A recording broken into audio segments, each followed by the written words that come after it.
accusation about Jay-Z and Diddy and a teenager, 13-year-old teenager. Right. And we were speaking about just the statement. Right. The statement, you were saying you felt like that was calculated. That was, that the statement is something from, you can tell it was written by a lawyer. Because there's a point where it kind of gets aggressive. He says, like, you're going to find out, like how I'll handle this. Like, and that's an attorney want to be combative with another attorney. That's not like a publicist wouldn't say those things. This is on your put that up. Yeah, this is on 50? Yeah, it says I don't know what's going on, but are we still going to have the Super Bowl? I'm just asking for a friend. Yeah, I'm asking for Kendrick.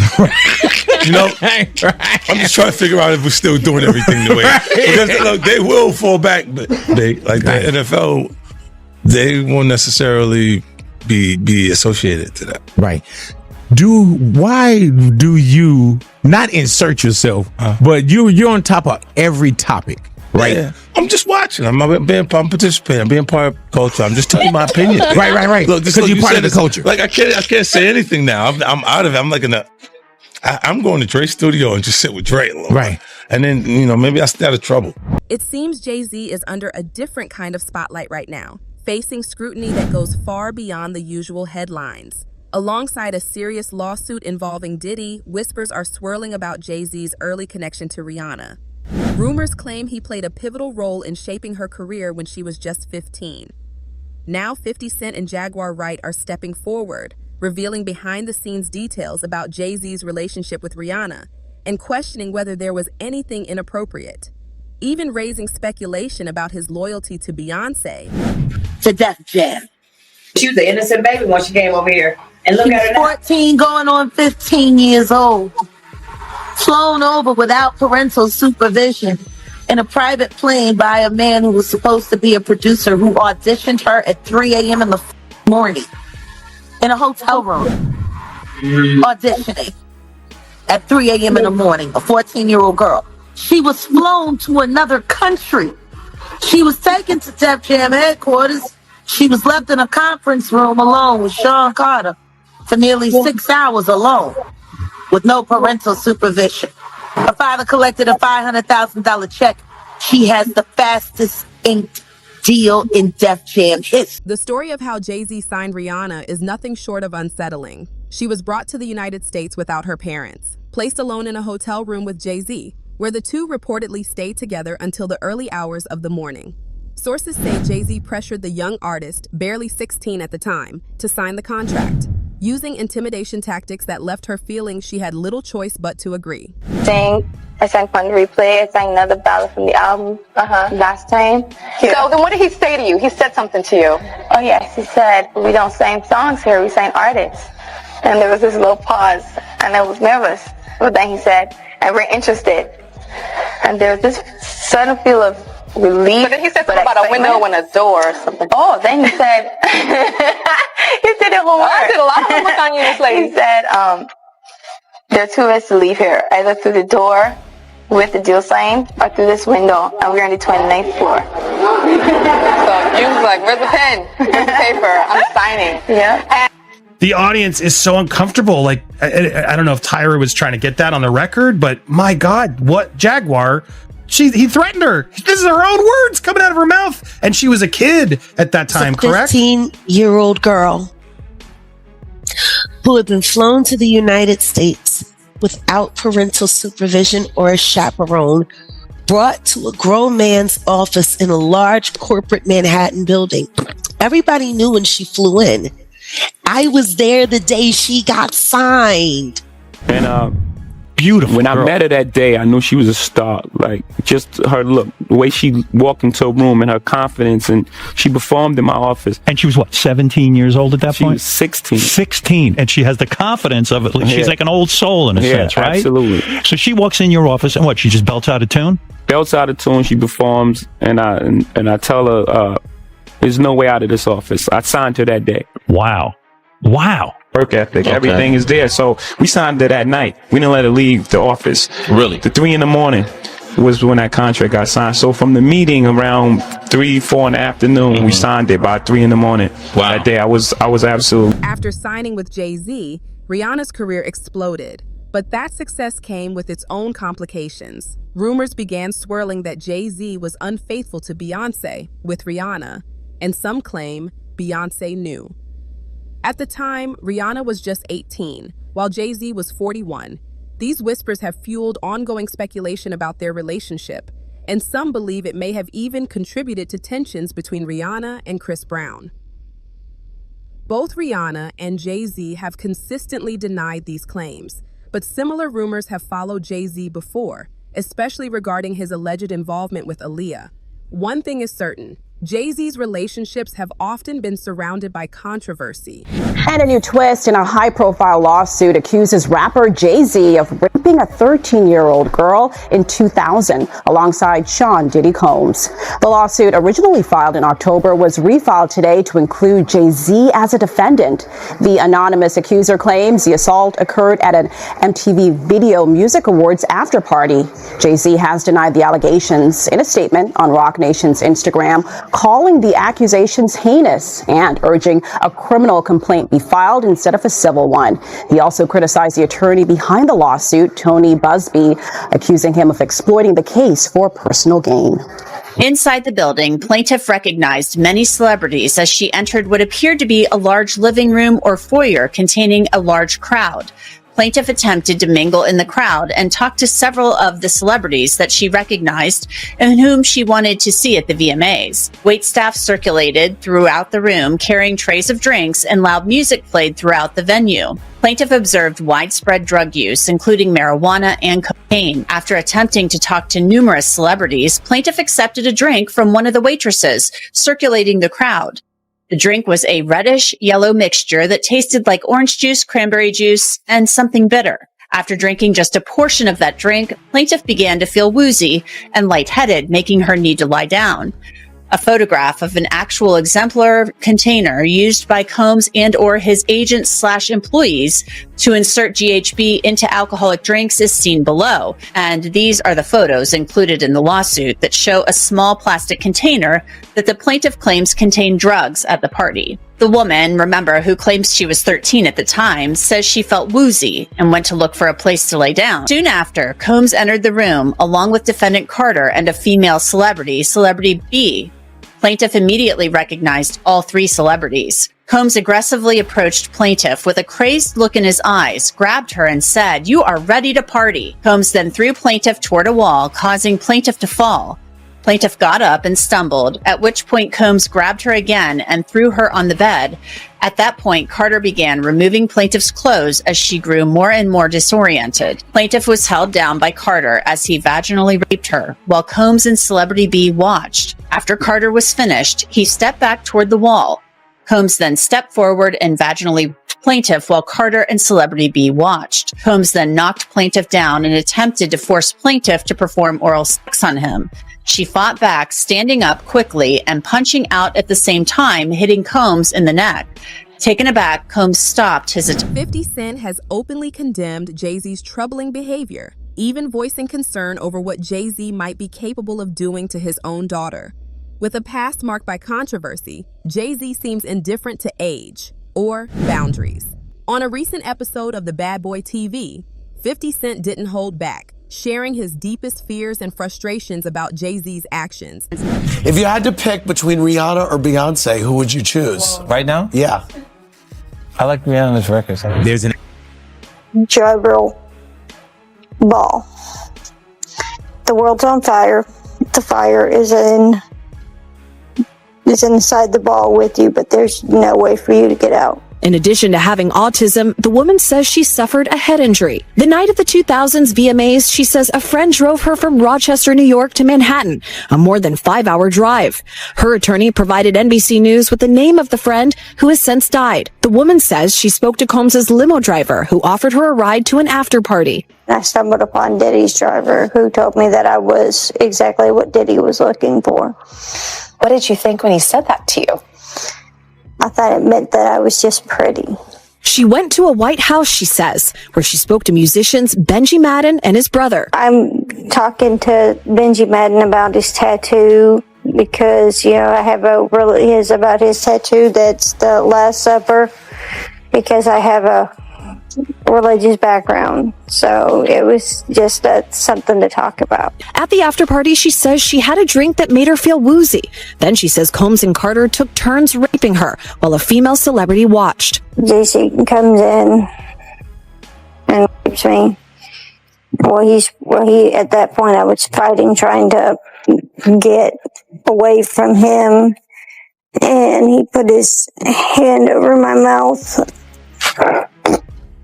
and told me to stop it, cut the After the alleged rape, she says she ran to a gas station where she called her father, who picked her up and drove her home. We rode home in silence. He didn't ask me what happened. He didn't ask me what I did or where I was. Jay-Z's troubling history with young individuals doesn't stop at relationships with 18-year-olds. The current lawsuit accuses him of misconduct involving a minor, just 13 years old, at an MTV Video Music Awards after-party in New York City back in 2000. That woman has now come forward, sharing her story and naming several celebrities who allegedly witnessed the abuse but chose to stay silent. One celebrity even reportedly laughed. More on that in a moment.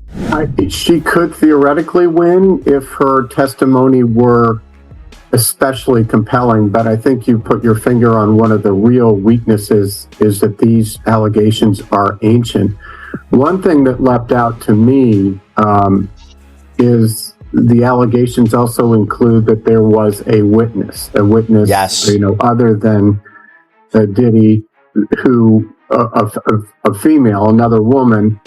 Her testimony, and obviously she will be subpoenaed, could be crucial. I mean, if that testimony corroborated the plaintiff's claims, then that would be something that would really be a game changer. But the plaintiff alone, I think, is going to face some credibility issues, especially when you have Jay-Z. I mean, Diddy, the allegations are pretty widespread, but there haven't been similar allegations about Jay-Z. People at risk, often mentioned online, was Jay-Z, real name Sean Carter, who came up in the New York rap scene alongside Sean Combs. And just a few days ago, Texas attorney Tony Busby made it official.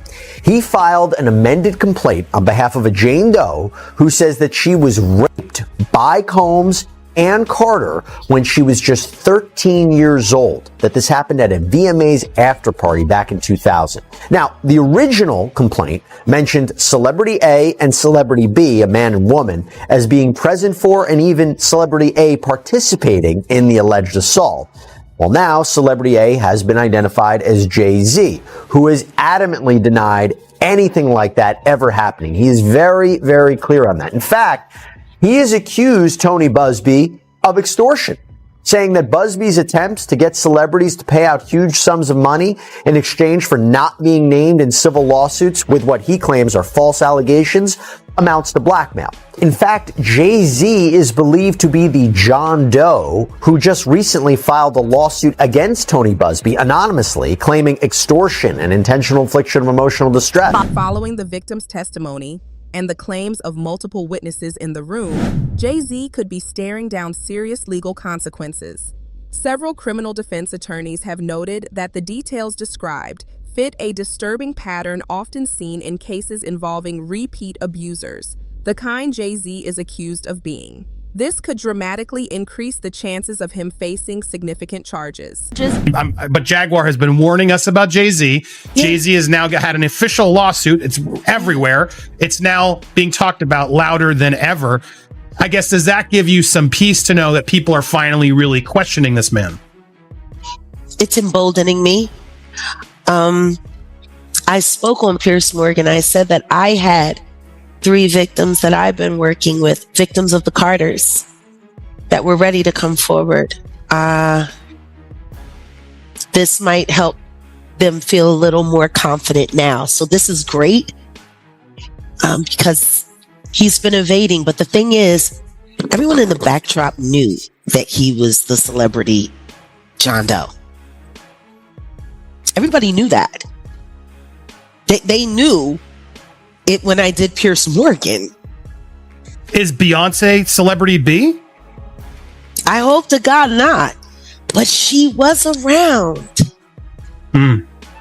And she's very,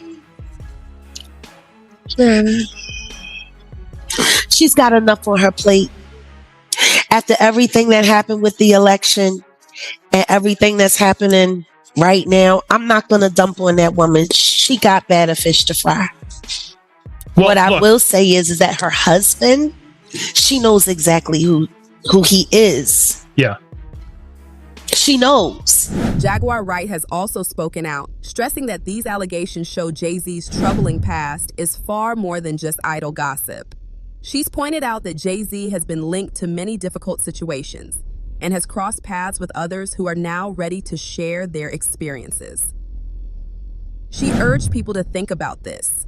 If Jay-Z could treat a young, vulnerable person so unfairly and then hit back with legal action when they seek justice, what limits might there really be to his behavior? Jamie Foxx is speaking out after being injured during a confrontation at his birthday dinner, a day after the Oscar winner was allegedly involved in a physical altercation with an unidentified person, resulting in him needing to get stitches. The 57-year-old takes to Instagram on December 14th to address the situation and thank fans for their support. Jamie first shares a simple message on his feed that reads, "The devil is busy, but I'm too blessed to be stressed." He then writes in the caption of the post, "The devil is a lie. Can't win here. Thank you to everybody that pray and check on me. When your light is shining bright, they try to bring you darkness, but they don't know that you're built for it. The lights have been shining bright." On December 13th, the Ray actor was celebrating turning 57 with his family at a restaurant in Beverly Hills when things reportedly took a turn. A rep for the actor told NBC News at the time, Jamie Foxx was at his birthday dinner when someone from another table threw a glass that hit him in the mouth. He had to get stitches and is recovering. The police were called and the matter is now in law enforcement's hands. Jay-Z and Diddy have never been strangers to high-stakes situations. Big Homie CC, a former bodyguard for elite clients, has warned that moments like these can spiral into dangerous territory. He pointed to a recent example involving Jay Fox. After whispers began that Jay might go public against Diddy, accusing him of serious wrongdoing, the situation escalated fast. Staying on the offensive, going after not only the attorney who filed the rape lawsuit against him and Diddy, that would be Tony Busby, the attorney, but also the accuser. And he has filed a new motion this morning, which we're going to get to in a moment, but basically he wants to level the playing field with the accuser. But first, we got to start with this response that Jay-Z had to the allegation. Catch you up real quick if you hadn't heard, but a woman who had filed a lawsuit against Diddy back in October, alleging that he had raped her at a VMA after party in the year 2000 when she was only 13 years old. Right. Remember, this is when she allegedly was given a drink. She felt woozy, and there was Diddy, and there was a male celebrity who was unnamed at the time, and also a female celebrity. Well, that unnamed celebrity is now named. She refiled the lawsuit on Sunday. She and her attorney, Tony Busby, refiled it and named Jay-Z as the unnamed celebrity involved in the rape.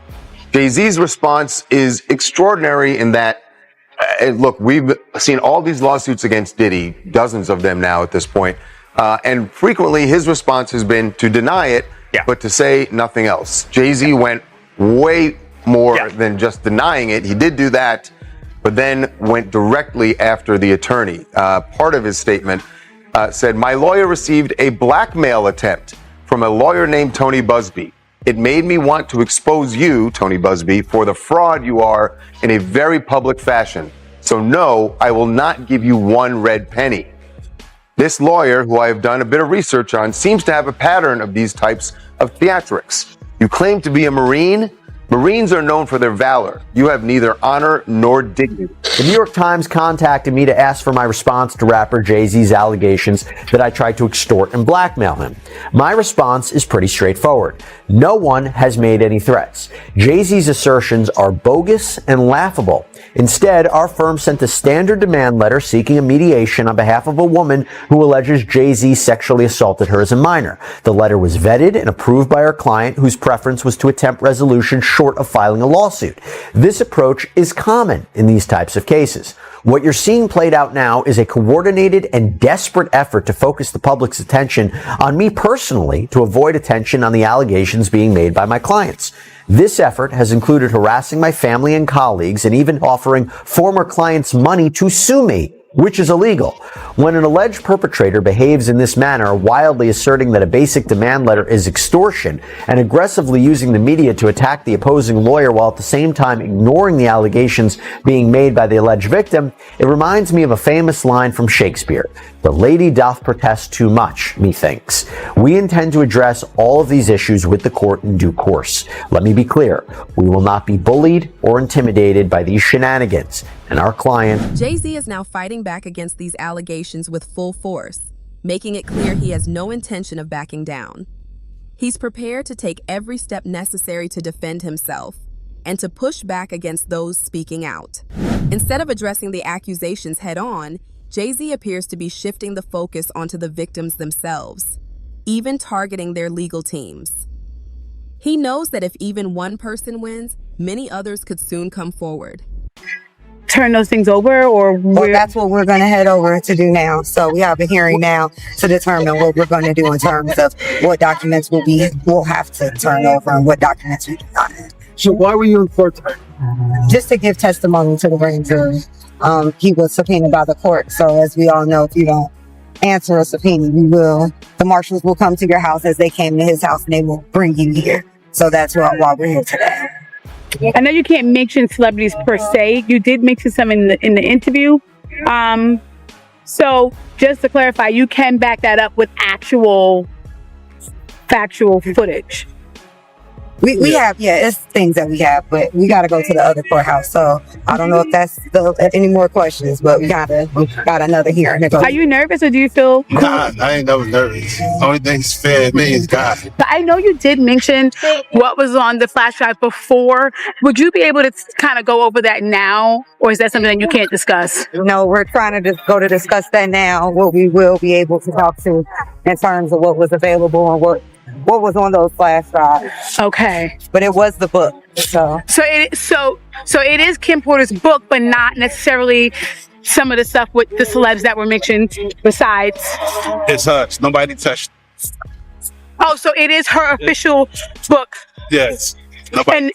And no one touched nobody altered it. Nothing. So it's not the copy that the gentleman said that he was selling before. No. No. It's two different copies. That one was edited, and we have the Right now, the most explosive piece of evidence against Jay-Z could be the secret recordings Diddy made at his mansion. According to Gene Deal, Diddy kept these tapes as leverage, a safeguard against anyone who might try to expose him. Knowing he couldn't fully trust Jay-Z, he recorded moments that could potentially implicate him as well. Those tapes are now in FBI custody, and everyone connected to Diddy and Jay-Z, including Demi Moore, Ashton Kutcher, and Beyonce, is facing intense scrutiny. We intend to name people in these lawsuits. We're not going to do it in interviews. We're not going to do it, without doing our due diligence, because obviously, these types of allegations are very hurtful to people if they're not true, and very hurtful, frankly, if they are true. But if they're true, you shouldn't have been in the room and you shouldn't have been participating. So I anticipate that we're going to start filing lawsuits, and it may not be big names at first, but we have a long list of names. And you might imagine in situations like this, that when a victim tells us that this person was in the room or this person participated, we want to do as much due diligence as humanly possible before we file that case. Because in the United States, in almost every state, public filings are in fact public. And, when you name somebody in a lawsuit, the press is going to pick it up, and we're aware of that. So we're going to make sure that we dot our I's and cross our T's. And I expect that there will be some people named in these lawsuits that will raise some eyebrows. Another instance, another minor, told allegedly by Sean Combs that he would make him a star, but he needed to visit with him in private about it, away from his parents. Once they were in a private area, allegedly, Mr. Combs made the victim perform oral sex upon him. Another incident, an individual 15 years old at the time, flown to New York City to attend a party, was drugged and then taken into a private room, allegedly in the presence of Mr. Combs, where this female individual, minor, was raped, and then other individuals took turns raping her. Another individual, 26 at the time of the occurrence, was picked up allegedly by Mr. Combs and several other people in a black SUV from the airport, was given one drink in the SUV, and then literally woke up the next day not knowing what had happened, but with pain and damage to both her vagina and her anus, where she then went to the hospital. She was missing her underwear and her shoes. Another instance, the individual, this time not a minor, attended a group dinner, allegedly with Sean Combs in Miami. She wasn't drinking because she was pregnant, but whatever she drank at the table, apparently, at least according to her, was laced with something. She blacked out, and she woke up in the same bed, again, allegedly, with Mr. Combs in his mansion in Miami. Her vagina and her anus were torn. And according to Tony Busby, the attorney representing the plaintiffs against Diddy, Jay-Z has gone public, claiming that these cases are just the first dominoes to fall. He says more than 300 people are prepared to testify. And Busby maintains that Jay-Z and Diddy sit at the very center of a vast interconnected web, one that spans politics, entertainment, sports, and business. As more victims step forward and new evidence continues to emerge, it feels like the walls are closing in on these once untouchable figures. So what's your take on these claims? Could this be the moment that changes everything for Jay-Z and Diddy? Let us know in the comments below. Your voice matters in this conversation.